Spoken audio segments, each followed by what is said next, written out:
Masechet Sanhedrin, résumé du Daf Kuf Yud Gimel. On a vu dans la Mishnah que le Maser Sheni de la Ira Nidachat, il faut l'enterrer. La Gemara ramène là-dessus une Mishnah, ou plutôt elle ramène l'enseignement de Rav Chizda qui disait que le Maser Sheni est considéré comme le bien du ciel quand il n'est pas dans la ville de Yerushalayim. Quand le Maser Sheni a déjà été monté à Yerushalayim pour le manger là-bas, là-dessus, il y a une marloquette Tanaïm, est-ce que tu le considères comme le bien, la propriété de l'homme, ou encore du ciel? Mais quand il n'a pas encore été monté, puisqu'il est interdit, tant qu'il n'a pas été monté, alors c'est sûr que c'est considéré comme les biens du ciel. Il faut comprendre donc pourquoi, dans quel cas exactement la Mishnah nous a dit ici, qu'il faut l'enterrer, le Maser Sheni. Pourquoi l'enterrer? De quel cas il s'agit?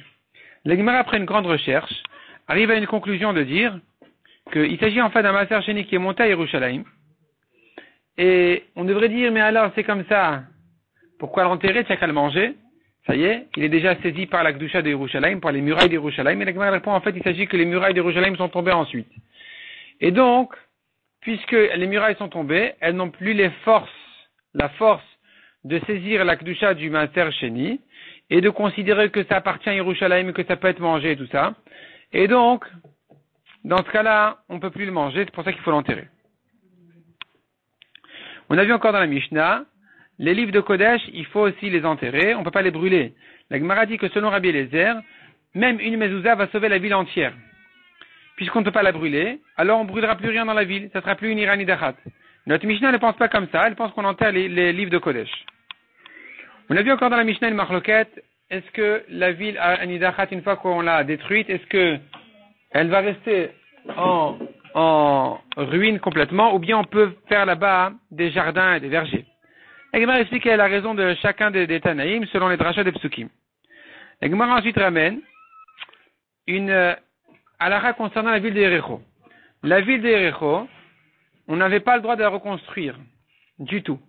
Ni elle-même, ni une autre ville qui portera son nom. Ni elle-même en portant un autre nom, ni une autre ville qui va porter son nom. Et il y a une différence entre Yericho qui a été interdite complètement et les autres villes de Ira Nidachat. C'est pour les arbres des autres villes tant qu'ils sont attachés à la terre, ils sont permis, on ne les brûle pas, tandis que dans la ville de Yericho, tout est interdit, même les arbres de la ville. De là, la Gemara, on arrive à l'histoire de la ville de Yericho. Il y avait un homme, quelques bonnes centaines d'années après la conquête de Yericho, qui a construit une ville et qui l'a appelée sur le nom de Yericho. Et il a perdu tous ses enfants, comme la malédiction de Yoshua. Yoshua avait maudit que celui qui va reconstruire Yericho, il va perdre tous ses enfants. Et de là, Achav a dit à Eliyahu Hanavi, apparemment la klala de Yoshua, que celui qui va reconstruire Yericho, il va perdre tous ses enfants, ne concerne pas que la ville elle-même, mais même une autre ville qui va porter son nom, ce qui était le cas, il va perdre ses enfants. Et donc ça s'appliquait ici sur cet homme-là, qui n'a pas du tout ses enfants en construisant une autre ville. Il a pas pris, en fait, il aurait dû prendre leçon. Quand il a perdu ses premiers enfants, il n'a pas pris leçon, il les a tous perdus. Et là où il lui dit, effectivement, oui, c'est vrai, tu as raison. Ça concerne même une autre ville qui porterait son nom. Et alors, il lui dit à Achav, le roi d'Israël, il lui dit, tu vois bien, comment est-ce possible que la malédiction de l'élève Yoshua, elle s'est réalisée, elle s'appliquait ici sur cet homme-là, alors que la malédiction de son maître Moshe, qui a dit, si vous allez faire Avodah Zara, il n'y aura pas de pluie. Et voilà que Achav dit, il a rempli la terre d'Avodah Zara, et il y a la pluie qui l'empêche d'aller sortir faire Avodah Zara. Et Eliyahu a dit, si c'est comme ça, je jure qu'il n'y aura pas de pluie. Et Eliyahu a juré qu'il n'y ait pas de pluie, il est allé se sauver de Achav ensuite, il s'est retrouvé plus tard dans une situation, Akadosh Baruch Hu lui dit, écoute, Akadosh Baruch Hu a eu pitié de la terre, il voulait quand même qu'il y ait la pluie, et donc il dit à Eliyahu, va à tel et tel endroit. Là où il est arrivé là-bas, il y a une femme qui le nourrissait, et son fils est mort. Et Eliyahu voulait guérir le fils mort. Mais pour ça, donc il a demandé la clé de Triat Hametim. On lui a dit, écoute, il y a 3 clés. 3 clés dans le ciel qui ne sont jamais données à qui que ce soit. Qui sont la clé de l'accouchement, la clé des pluies et la clé de Triat Hametim. Toi, tu as pris déjà la clé des pluies. Si tu vas prendre maintenant aussi la clé de Triat Hametim, il y en aura 2 chez toi et une chez Hachem. 2 chez l'élève, une chez le maître. Ça se fait pas. Rends la clé des pluies. Effectivement, il y a dû rendre la clé des pluies pour faire vivre le mort. La Gemara dit, Rabbi aussi, a fait une rachat dans la ville de Tzipori en disant que Eliyahu Hanavi c'était un kapdan. Il s'est mis en colère sur Achav, et il était un homme, donc il voulait dire c'était un homme dur qui s'est mis en colère sur Achav et qui a juré comme ça qu'il n'y ait pas de pluie.